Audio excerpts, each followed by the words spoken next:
আমরা দেখেছি পৃথিবীর কোনো দেশই কিন্তু বড় বড় ইন্ডাস্ট্রি লং টার্ম ফাইন্যান্সই সাধারণত পুঁজিবাজার থেকে আসে, ইকুইটি ফাইন্যান্সই বড় বড় কোম্পানি শেয়ার ফ্লোট করে। ব্যাংক ফাইন্যান্স আমরা আর ইস্যু করতে চাই, কারণ ব্যাংকের ফাইন্যান্স হলে কি, ব্যাংক হলো জনগণের টাকা, জমানত করার টাকা, সেটাই চলে যায়। তবে এইগুলো নিয়ে আমরা কথা বলেছি সিকিউরিটি এক্সচেঞ্জ কমিশন, আর দুটো আমাদের এক্সচেঞ্জ হাউসের ঢাকা স্টক এক্সচেঞ্জ সিএসসি আছে, ব্রোকার্স অ্যাসোসিয়েশন আছে, সবাইকে নিয়ে তাদের কী সুবিধা অসুবিধাগুলো শুনেছি এবং ইতিমধ্যে কিছু মেজার নাও হয়েছে টু ব্রিং দ্য কনফিডেন্স। আপনারা বাজারে অনেক সময় দেখেন যে শেয়ার মার্কেট পড়ে গেছে এই হিসেবে, এটা বিকজ ওদের রিফর্ম হচ্ছে, নট দ্যাট কোনো পলিসি না হচ্ছে কাকে ফেভার করা যেত, যেটা অতীতে না হয়েছিল আপনারা জানেন, আর শেয়ারটাকে বাড়াবে কী করে।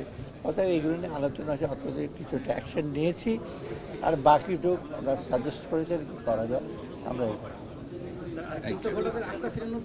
হ্যাঁ, আস্থা ফেরানোর জন্য আমরা তো আস্থা ফেরানোর জন্য যথেষ্ট সহায়তা করছি, সিকিউরিটি এক্সচেঞ্জ কমিশনকে সাপোর্ট দিচ্ছি এবং বাংলাদেশ ব্যাংক ওনাদের সাথে কথা বলছে, অন্যরকম সাপোর্ট দিচ্ছে। আইসিবির জন্য 3,000 কোটি টাকা দিলাম, এটা তো আস্থা ফেরানোর জন্য মিউচুয়াল ফাইন্যান্সের কথা যে বলছেন স্যার, তাহলে কি স্যার ব্যাংক কি এদিকে একটু করবে যে লং টার্ম ফাইন্যান্সটা একটু কমাই দেবে বিষয়টা? না, ব্যাংকের কাজ ডেট ইকুইটি রেশিও, সবাই যদি আপনি যদি একটা ইন্ডাস্ট্রি করতে চান 100 টাকা যদি ব্যাংক থেকে নিয়ে নেন, তা আপনার কি ইকুইটি হলো?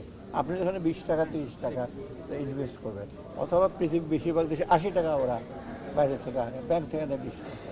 অর্থাৎ আমাদের হলো ব্যাংক ফাইন্যান্স হলে, ব্যাংকের ফাইন্যান্স হলে প্রবলেমটা হলো ব্যাংকের আপনি লং টার্ম মিডিয়াম প্রজেক্টে যাবেন, কিন্তু আপনার ডিপোজিটটা আপনি রাখেন 1 বছর 2 বছর পাবেন। অর্থাৎ মিসম্যাচ আছে না, আমরা যেটা বলি যে সে ম্যাচুরিটি আপনার টাকা আপনি নিয়ে চলে আসবেন 2 বছর পর, ওখানে তো ব্যাংক দিয়েছে 5-10 বছরের জন্য, তখনই তো ব্যাংকের সাথে গ্যাপ হয়। যদিও তো বিভিন্ন বাকেটে রেখে ওরা ম্যানেজ করে, সেটা সবসময় ম্যানেজমেন্ট। কর্মকর্তাদের রেখে সমস্যা সম্ভব কিনা? আগে এসএসসি এবং ডিএসসির কিছু কর্মকর্তা যাদের নামে অভিযোগ আছে যে তারা এই অনিয়ম দুর্নীতি, 2-1 জন কর্মকর্তার জন্য আমাদের পলিসি বা আমাদের অ্যাকশন এফেক্ট করবে না, তারা যদি বাধা দেয় বা ইসে করে সেটা আমরা ডেফিনেটলি যথাযথ ব্যবস্থা। রাষ্ট্রীয় কোম্পানি নিয়ে আসা ক্ষেত্রে স্যার ভালো, ওটা আমরা বলেছি, আমরা চেষ্টা করছি, সেটা একটা